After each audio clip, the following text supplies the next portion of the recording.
So for all the angry Trump supporters who leave nasty messages in my comments section, I have one question. What's your deal? Let's talk about it in today's video.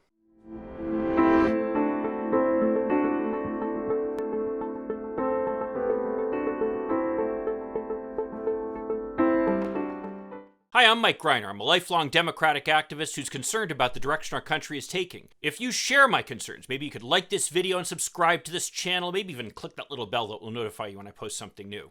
So for those of you who don't believe that I actually read all the comments I get in my comments section, well, I do. I just don't respond to them all. You see, I don't feel like wasting my time with some kind of personal attacks going back and forth with some angry conservative. Frankly, I don't understand why they watch my videos, much less comment on them, given their proclivities. They make it very clear they disagree with everything I say. So what are they doing? Just trying to gin up the anger factory? Well, if their goal is somehow to own a lib by leaving a random, nasty comment anonymously across the internet, I've got news for you. I'm a veteran of a lifetime of political and legal battles. People much more sophisticated than you have tried to take me down a notch. I have a pretty thick skin at this point. And those of you who claim that somehow watching my video turned you into a Trump supporter, well, I'm not fooled by that. You're always a Trump supporter. Frankly, my reaction to seeing your comments is more one of pity and puzzlement. On the one hand, you must have a pretty pathetic life to feel the need to post a nasty comment to someone you've never met across the internet. I mean, if it makes you feel better, have at it. Doesn't bother me. I'd much rather that you posted comments on my comment section rather than the comments of some other people who actually take your comments seriously. I mean, the amount of nastiness on the internet never ceases to amaze me, and some people, unfortunately, take it very personally. Not me, so go ahead if it really makes you feel any better. But I am also puzzled by your behavior. I mean, I'm certainly aware of all the research that has shown that you're driven by your racial animosities. And you're puzzled and scared by the changes that are going in our society. I mean, how about those Hollywood and New York types with men marrying men and women marrying women and people not disclosing what their gender is? We have people who aren't Christian coming over. And some of them look an awful lot like those terrorists who attacked us on 9/11, right? It just feels like your whole world is coming apart, doesn't it? I get that. But what I wonder is what actually affects your life? I mean, did you accept that $1,400 that the Democrats essentially struggled to get through Congress on your behalf? I assume you cashed the check when it came in the mail. Are you going to take advantage of Social Security and Medicare when you need them? And when you lose your job, do you take advantage of unemployment benefits? Those are all things that Democrats fought for that Republicans even to this day are fighting to take away from you. I mean, I was a small business owner. I know how much it costs to get good health care and how difficult it is to have to meet a payroll, pay taxes, and to have to pay for the health insurance for myself and all my employees.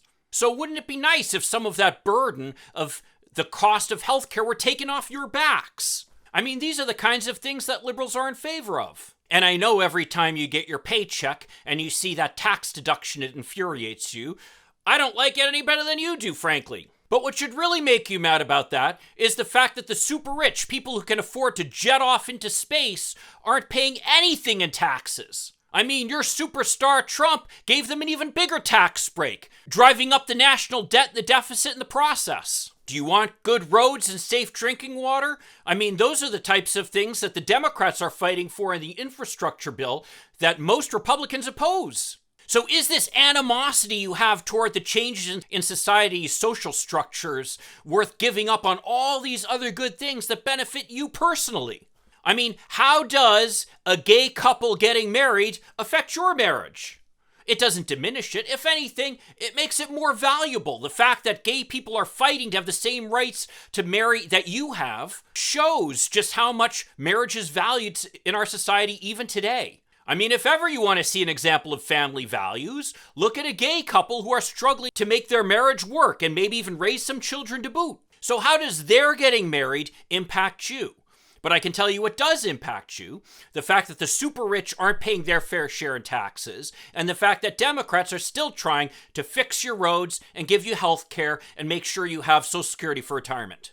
If you're one of the Koch brothers living off billions of dollars generated from oil revenues, I don't blame you at all for being opposed to efforts to try to control climate change. They'll always be able to afford to go someplace else if America becomes unlivable because of climate change. But guess what? You and I will still be here. We're going to be the ones affected by climate change, not them. Why are you standing up for their rights over your own? They might tell you that they stand with you, but ultimately, what did they really accomplish? I mean, when Trump was in office, his big accomplishment was a huge tax giveaway to the very rich. How did that help you? He might have given you a bunch of idle rhetoric about owning the libs and how he stood up to the elites in the coasts. But did that kind of tough talk help you pay your bills? Or maybe make it a little easier for you to pay for your kids to go to college? Or maybe make sure that the local schools are even better for you? Yeah, for Trump claiming that he accomplished more than any other president, he didn't accomplish any of those things. I mean, Infrastructure Week became a joke during his administration, and now here are the Democrats actually delivering on it. So just why is it that you hate the Democrats so much that you feel compelled to leave nasty messages on my comment section? Well, if you can help clarify this for me, or if you have other ideas, please feel free to leave your comments down in the comments section. I really do read them. And if you could leave a like and subscribe to this channel, that'd be great. And if you don't like it, leave a thumbs down too, because that helps me as well. The YouTube algorithm, for you who don't know it, actually measures engagement, not thumbs up. So your thumbs down and comments actually help me. So either way, makes no difference to me. Again, it doesn't hurt my feelings. So if you need to direct your anger somewhere, direct it at me. Don't direct it at some nice kid talking about her life on her own YouTube channel. And if you're still watching this video, maybe I'll see you in the next one. And whether you like it or not, liberals and progressives like me will keep fighting to help you, despite your best efforts to resist it. And we'll continue to hope for continued progress. Thank you.